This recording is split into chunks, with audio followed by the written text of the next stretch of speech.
Los saludo a todos, soy la doctora Silvina Herring y la clase que compartiremos hoy es Vigilancia Epidemiológica y Enfermedades de Notificación Obligatoria. La vigilancia epidemiológica es un campo de acción de la epidemiología que realiza los siguientes pasos secuenciales, ¿no? La recolección sistemática de datos. Piense que nos estamos refiriendo, por ejemplo, al registro del nombre y el apellido de cada individuo, su DNI, su domicilio, su edad, es decir, nos referimos a datos tanto cuali como cuantitativos. Cuali como, por ejemplo, el sexo femenino, masculino, y cuantitativo, por ejemplo, la edad, ¿no? Como los otros ejemplos que les había dado.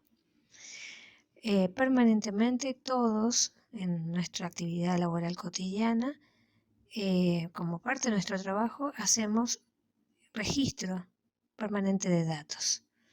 De manera que este primer paso de la vigilancia epidemiológica es la recolección sistemática de datos. ¿Para qué? Para luego hacer esa segunda etapa que es el análisis crítico, es decir, es lo que le permite dar sentido a esos datos, es la interpretación de esos datos lo que permite además generar información.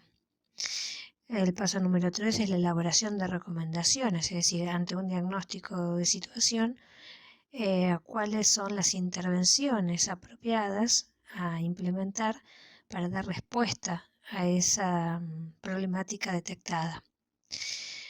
El paso número 4 es la distribución oportuna de estas recomendaciones a los organismos competentes, es decir, a quienes tienen que realicen la actividad asistencial y que deben poner en práctica estas recomendaciones. Y finalmente, como siempre debemos hacer en medicina, es evaluar el impacto de aquello que hacemos. Es decir, es lo que nos permite darnos cuenta si estas estrategias implementadas tienen el resultado esperado o es necesario hacer los ajustes necesarios para alcanzar los objetivos que uno se ha propuesto.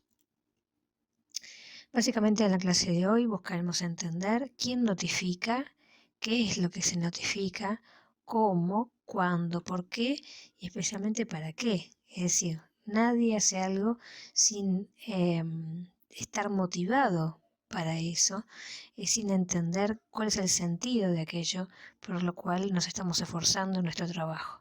De manera que es fundamental poder entender cada una de estas preguntas que nos hacemos. Entre estas preguntas se encuentra, ¿quién es el que debe notificar? Básicamente, la ley 15.465 establece que quienes tienen obligación de notificar son los médicos, los laboratoristas y quienes trabajan, por ejemplo, los bioquímicos o técnicos que trabajan en laboratorios obteniendo resultados, y veterinarios, que eso implica también la detección de zoonosis. El resto de las profesiones de la salud en realidad tienen el deber de informar, pero quienes tienen el deber por ley de realizar el acto de la notificación son los médicos, laboratoristas y veterinarios. De manera que todos, independientemente de la especialidad médica que se elija, forman parte de la cadena de notificación en la vigilancia epidemiológica. Y cada uno, como eslabón, es fundamental para que esa cadena funcione.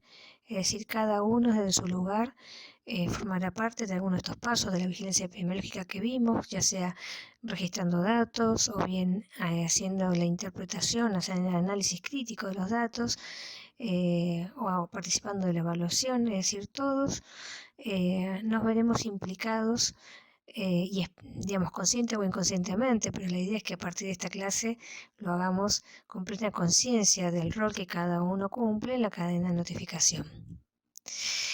Cuando nos preguntamos qué es lo que debemos notificar, debemos tener en cuenta que siempre lo que se notifica son los casos sospechosos y por supuesto también los confirmados, pero en realidad uno notifica ante la sospecha. ¿Para qué? Para ganar tiempo, para intervenir en forma oportuna. Es decir, toda intervención preventiva tiene el gran valor agregado de la oportunidad. De manera que ante la sospecha, es decir, pensamos que estamos ante un posible caso, en ese mismo instante, ya con el paciente delante, debemos llenar la ficha específica de notificación. Es una hoja en donde se completan los datos correspondientes para cada enfermedad. Existen ahora con el COVID-19 96 enfermedades de notificación obligatoria en nuestro país. También les dejo aquí el listado de las enfermedades de notificación obligatoria, que las pueden también observar en la página del Ministerio de Salud de la Nación.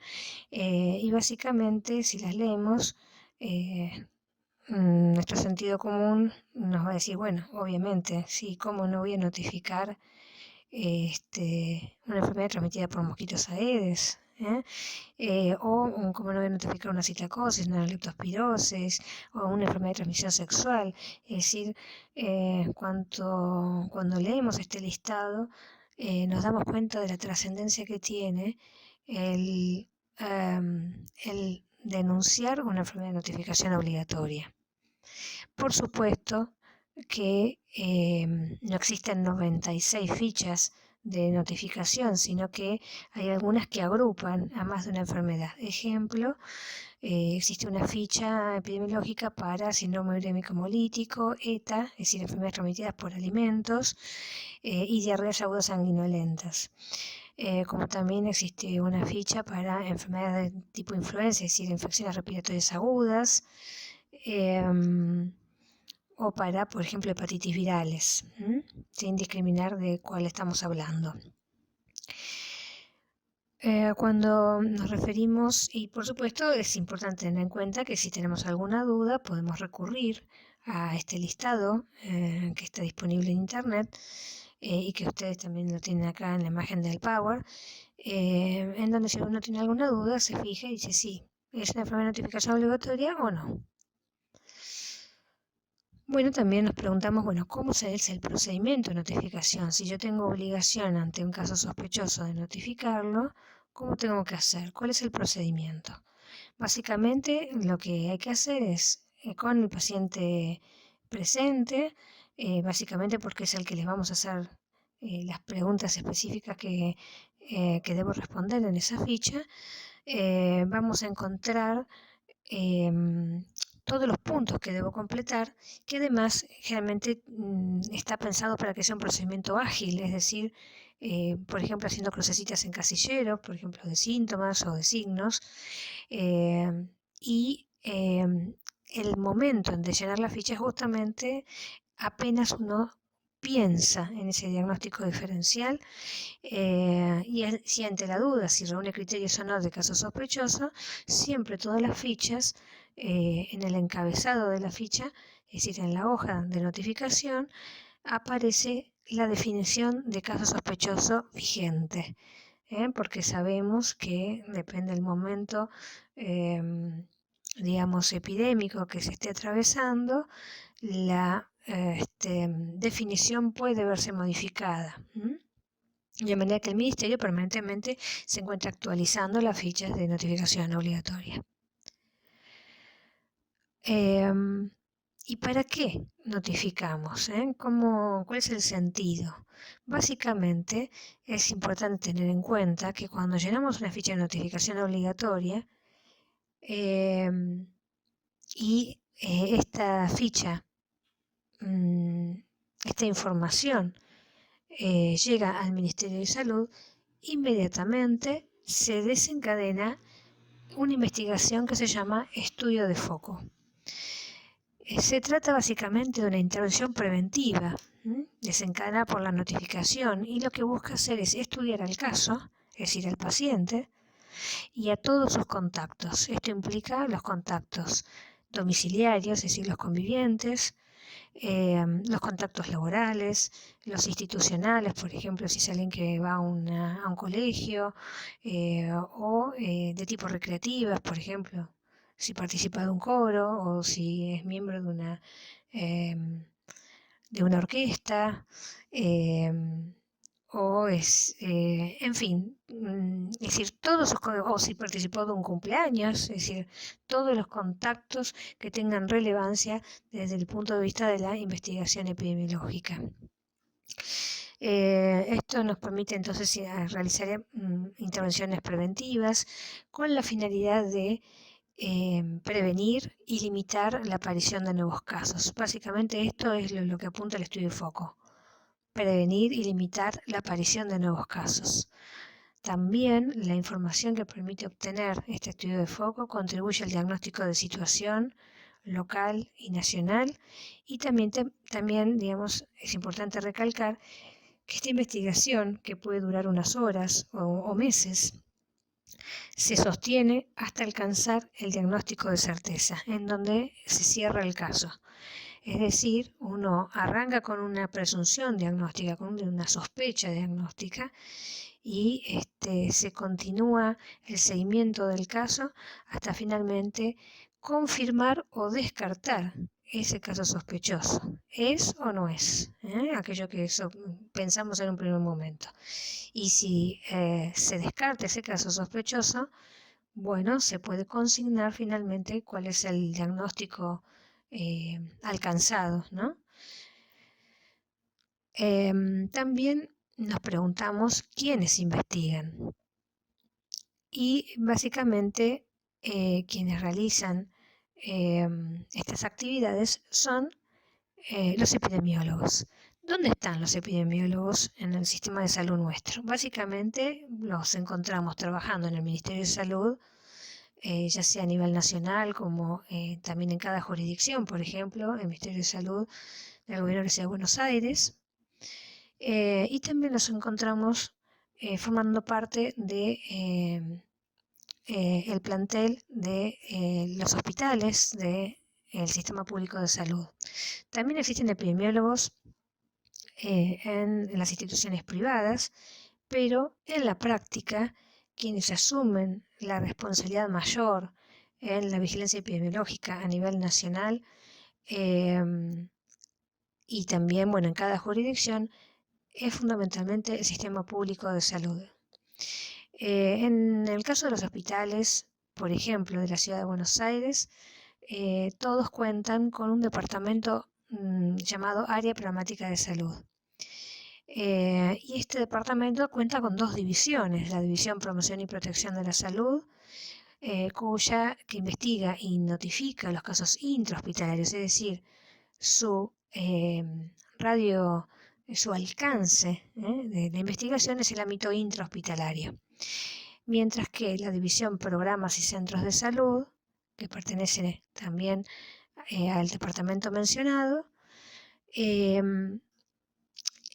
tiene como alcance, digamos, de su investigación todos los casos extrahospitalarios, es decir, aquellos que pertenecen al área de responsabilidad de cada hospital que le es asignado para hacer las acciones sanitarias correspondientes, llamada área programática.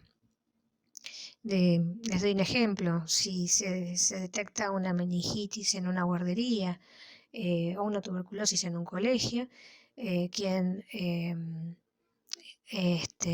mantiene un contacto estrecho, por ejemplo, con las instituciones, como por ejemplo las escuelas, a través del programa de salud escolar, actualmente llamado Sección de Salud Escolar, o detectado en un centro de salud, bueno, se procede a investigar a denunciar el caso y además hacer las intervenciones que correspondan.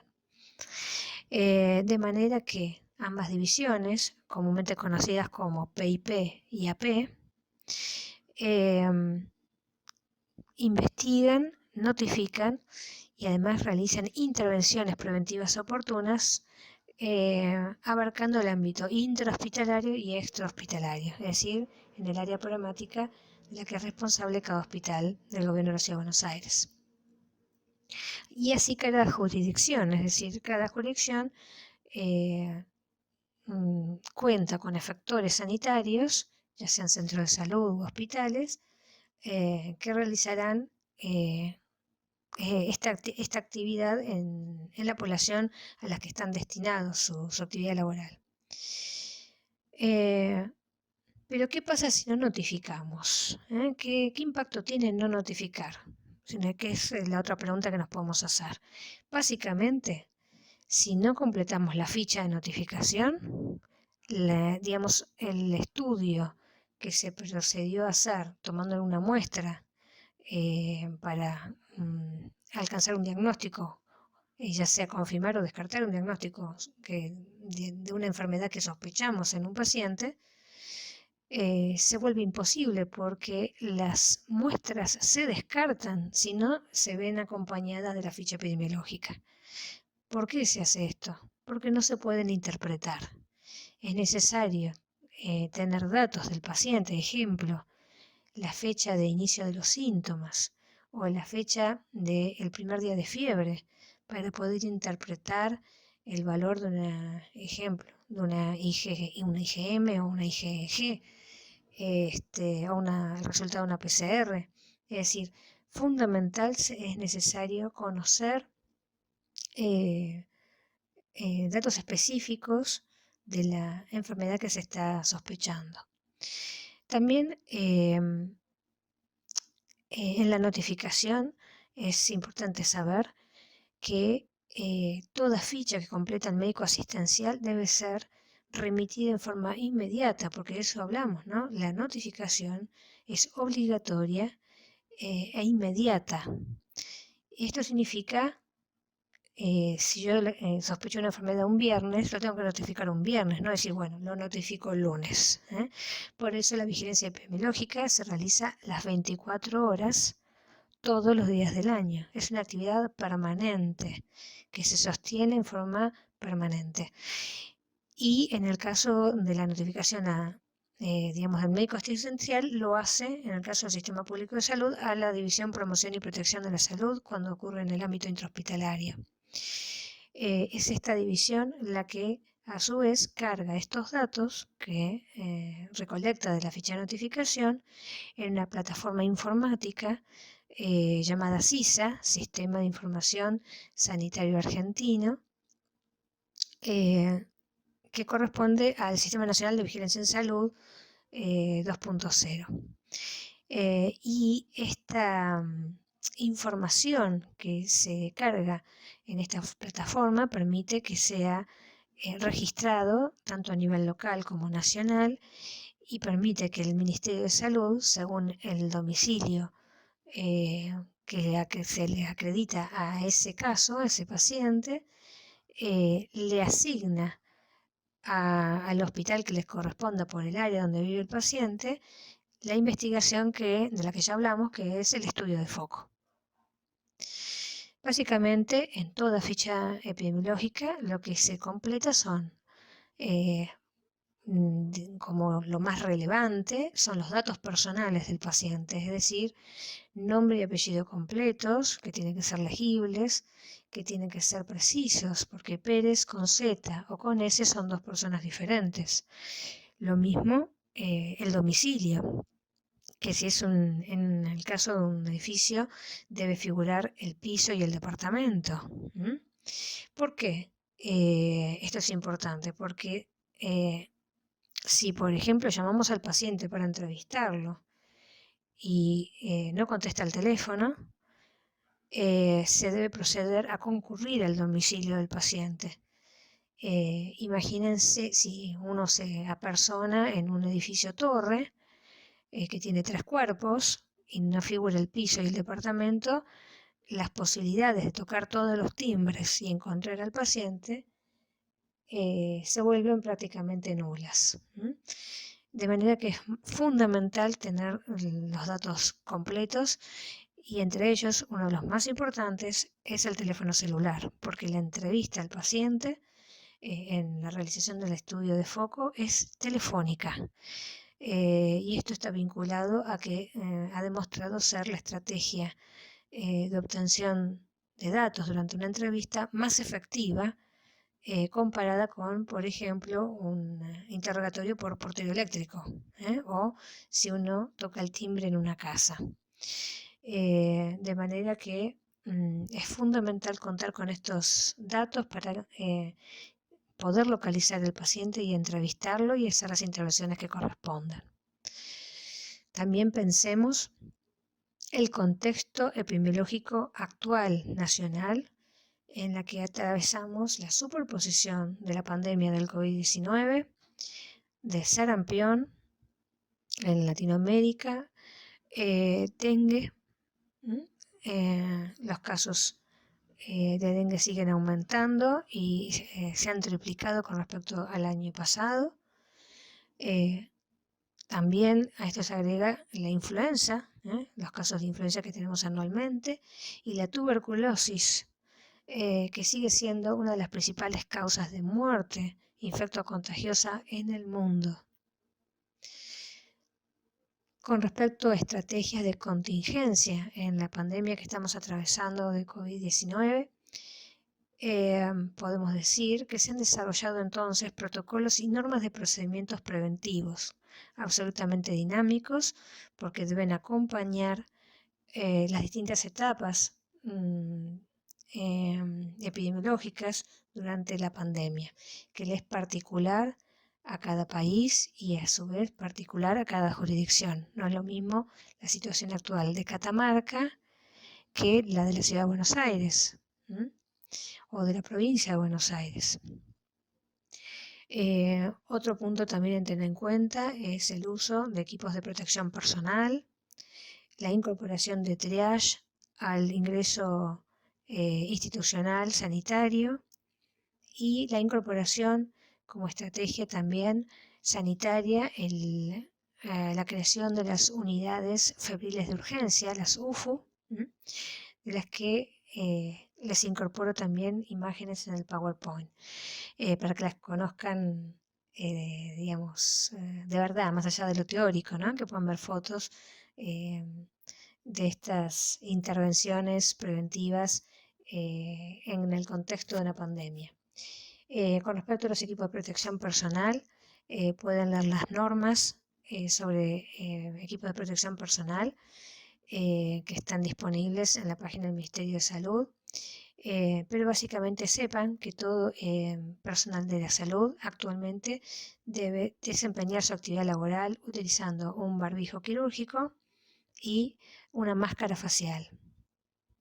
En el caso de la asistencia específica de quienes manejan vía aérea o bien de quienes están en contacto directo con pacientes confirmados de COVID-19, deben utilizar el barbijo N95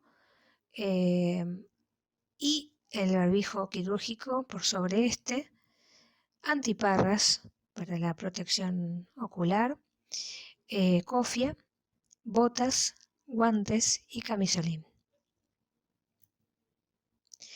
En el caso de triage, la entendemos como la selección de personas a su ingreso hospitalario, como también se realiza al ingreso de los centros de salud de atención primaria, con la finalidad de clasificar a las personas para que ésta sea, digamos, que permita una circulación en condiciones seguras dentro del ámbito institucional, tanto para los pacientes como para el personal de salud.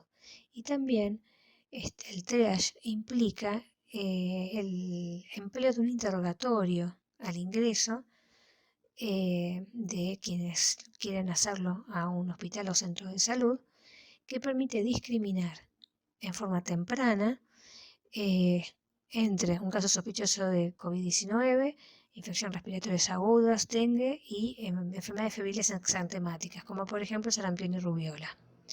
Esto permite que apenas entonces, antes del ingreso a la institución, podamos tomar las precauciones correspondientes, por ejemplo, el lavado la higiene de manos del paciente, la colocación de un barbijo quirúrgico y su aislamiento inmediato, por ejemplo, aislamiento respiratorio por gotas, si estamos hablando de una enfermedad como sarampión rubiola o COVID-19. Bueno, y también les dejo entonces algunas fotos del Hospital Fernández a su ingreso, en donde vemos el acceso controlado, individualizado de los pacientes, con cartelería que permite informar al paciente antes de su ingreso y la necesidad de advertirle en qué condiciones puede o no ingresar, es decir, la importancia de anunciar si tiene fiebre o no, para poder redireccionar su ingreso hacia la unidad febril de urgencia o las UFUs, eh, también creadas con esta finalidad para la atención de pacientes febriles, eh, y también en estos consultorios, la unidad febril de urgencia, poder hacer la toma de muestra, ejemplo, el hisopado, para descartar COVID-19 en tiempos de pandemia. Bueno, esto es todo por hoy para este encuentro y muchas gracias por su atención.